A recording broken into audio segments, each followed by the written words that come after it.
শরতের শিশির ভেজা সুন্দর একটি সকালে আমার প্রিয় বন্ধুদের জানাচ্ছি সুপ্রভাত। তো আমার সমস্ত বন্ধুরা তোমরা সবাই কেমন আছো? আশা করছি ভালো আছো, আর আমিও খুব ভালো আছি। গ্রামের সুন্দর একটি সকাল মানেই হাতে ঝাড়ু নিয়ে একজন গৃহবধূর উঠোন ঝাড়ু দেওয়া থেকেই শুরু।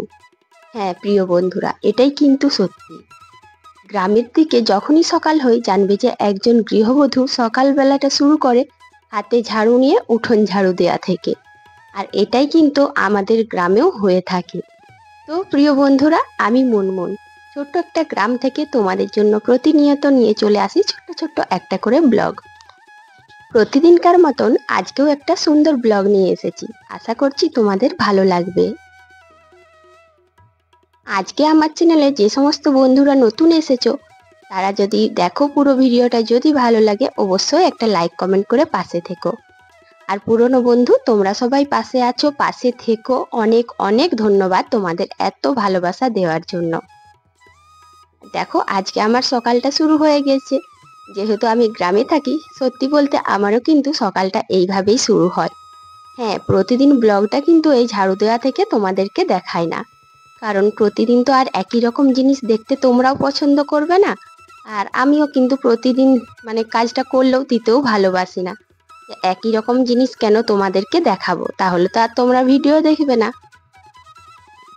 কিন্তু বাস্তব সত্যি কি বলতো, আমাদের গ্রামে বিশেষ করে আমার জীবনেও এটা হয়ে থাকে। প্রতিদিনই যেন ঘুম থেকে ওঠা মানেই একটা সকালের শুরু, আর একটা সকালের শুরু মানেই কিন্তু উঠোন ঝাড়ু দেওয়া আগে।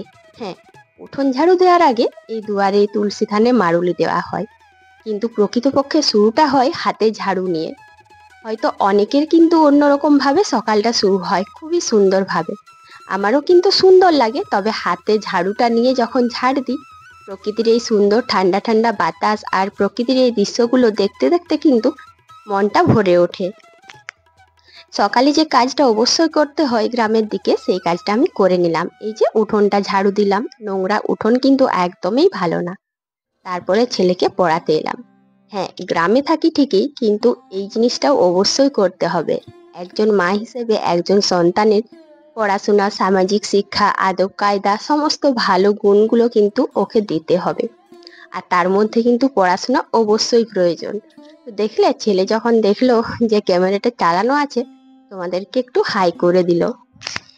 তো বন্ধুরা, তোমাদেরকে একটা কথা আমি প্রথমেই বলে দিই, আমি থাকি একটা গ্রামে। এমন একটা গ্রাম, এখানে যেন নেটওয়ার্কের ভীষণ সমস্যা।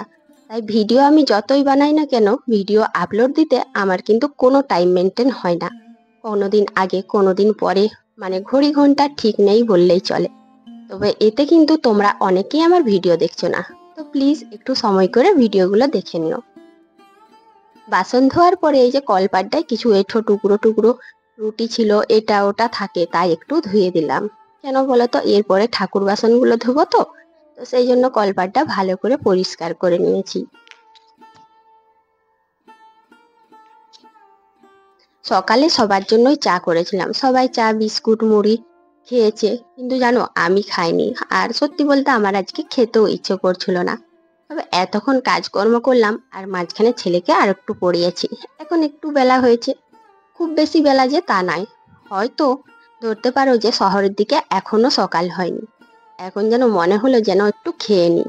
আর আমাদের এখানে খাবার বলতে তো অন্য কিছু না, তাই অল্প একটু চা খেয়ে এনার্জি নিচ্ছি।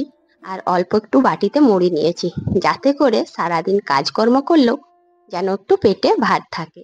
যেন পেটে কিছু অন্নদানা থাকলে যেন কাজ করতে খুব ভালো লাগে, কোনো কষ্ট হয় না। আর যদি সেরকম না হয় তখন দেখবে খিদেও থাকে, আর এদিকে কাজেরও তাড়া থাকে। গ্রামে যেহেতু সবাই উঠে যায়, তাই আমি যখন চা মুড়ি খাচ্ছিলাম, খেতে খেতেই দেখলাম যে একজন বাড়িতে এলো। তো ফুল তুলতে এসেছে, ঠিক চিনি না, তুলছে। আর তাই সে যখন কথা বলছিল একটু কথাও বলে নিলাম। আর বলে কি জানো, এখন উঠেছ, এখন চা মুড়ি খাচ্ছ? তো আমি বললাম আমার সব কাজ হয়ে গিয়েছে, আর এখন একটু খেয়ে নিচ্ছি। তো বললো ঠিক আছে। তারপরে দেখো, কথা বললে তো আর হবে না, আমি চাটা খেয়ে ধরে নিলাম এই যে ঘর মোছাটা। তো সমস্ত ঘর মুছে এখন আমার শেষ হলো এই রান্নাঘরটা মুছে।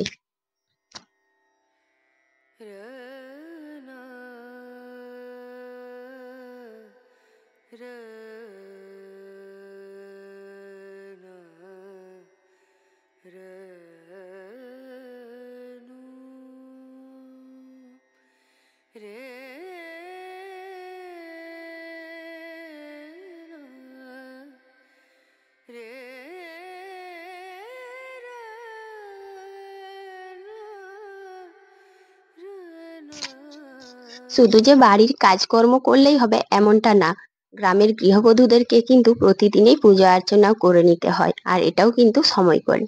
আর পুজো অর্চনা করার পরে তারপর চলে এসেছি রান্নাঘরে। আর রান্নাঘর আমাদের লক্ষ্মী স্থান, তো ঘর বাড়ি সব চারিদিক পরিষ্কার পরিচ্ছন্ন, ধোয়া মোছা, পুজো অর্চনা করা এইসবের পরেই কিন্তু আমরা রান্নাঘরের কাজটা মন শান্তি করে করতে পারি। সত্যি বলতে খুব তাড়া থাকলে হয়তো কাপড় চেঞ্জ করে রান্না করা ভালো, কিন্তু না হলে বাসি ঘরে বা বাসি কাপড়ে রান্না করা একদমই ভালো না। তো আমি এটা নিয়মটা মেনে চলি আর চেষ্টা করি যে ঘরে সুখ শান্তি বজায় রাখার। আর আজকে দেখো একটু আলাদা রকম তরকারি হচ্ছে। এখন যেহেতু বাঁধাকপি উঠবে তাই জানো তো স্টোরের বাঁধাকপি গুলো সবাই ছেড়ে দিচ্ছে। আর বাবা বাঁধাকপি নিয়ে এসেছেন, কিন্তু সেদ্ধ হতে টাইম লাগছে বলে আমি একটু হালকা আঁচে দিলাম। আর এদিকে ডালটাও করে নিয়েছি। আর তোমরা তো দেখলে যে একটু অল্প করে মাছ ছিল, তো সেই মাছটা জানো তো একটু চচ্চড়ি করব সর্ষে দিয়ে। আর এই যে আলু ভাতে, আর আলু ভাতেতে এই পেঁয়াজটা ভেজে দেবো, তাই কেটে রেডি করে নিয়েছি। বাঁধাকপির তরকারিটা সেদ্ধ করে তারপরে এই মশলাতে তরকারিটা কষেছি। তো জানো তো সেদ্ধ হতে বেশ টাইম লেগেছে।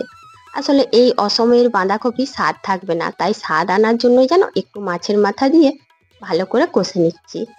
আর এটা কষে কষে যখন একদম শুকনো হয়ে যাবে তবেই কিন্তু ভালো লাগবে। আর এখনের বাঁধাকপি সেদ্ধ করাটা খুব জরুরি, তাই সেদ্ধও হয়েছে আর বেশ সুন্দর গন্ধও উঠছে। কিন্তু জানো তো, এই বাঁধাকপিতে আরেকটা জিনিস দিলে এটার স্বাদ কিন্তু দ্বিগুণ বেড়ে যায়। আমার এই কড়াটা যেন এত তেলতেলে টাইপের, না ওভেনটার জন্য বুঝতে পারি না, বারবার নড়ে চড়ে যায়।